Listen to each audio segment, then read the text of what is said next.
Lasko fan not working, easy power, motor and reset fixes explained. Fix 1. Check power supply. Step 1. Plug a different device, e.g., a lamp, into the same outlet to verify the outlet functions. Step 2. Test the fan in a different outlet. Some receptacles may be faulty. Step 3. Check your household circuit breaker or fuse box for any trips. Fix 2. Power reset via built-in thermal fuse. Step 1.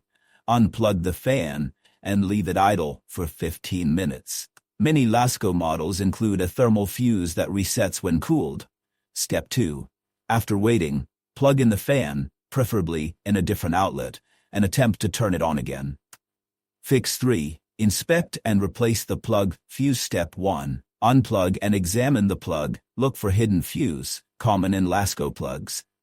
Step 2. If it has a fuse or damaged proms, replace the entire plug.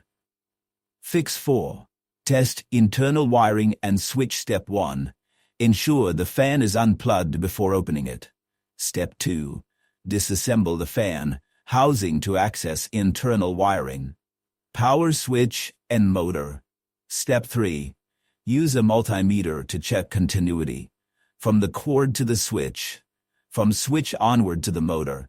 A failed switch or broken internal wiring can cause it to appear dead. Fix 5. Clean and lubricate bearings. Step 1. Remove front grille and clean off all dust debris. Step 2. Remove the blade to access the motor shaft. Step 3. If the shaft is stiff or jammed, apply a thin lubricant, e.g., WD-40, to free it. Then use quality oil like 3-in-1 or light machine oil to properly lubricate. After oiling, rotate the shaft manually and briefly power the fan to distribute the lubricant. Repeat until the shaft moves smoothly. This resolves most humming but no spin problems.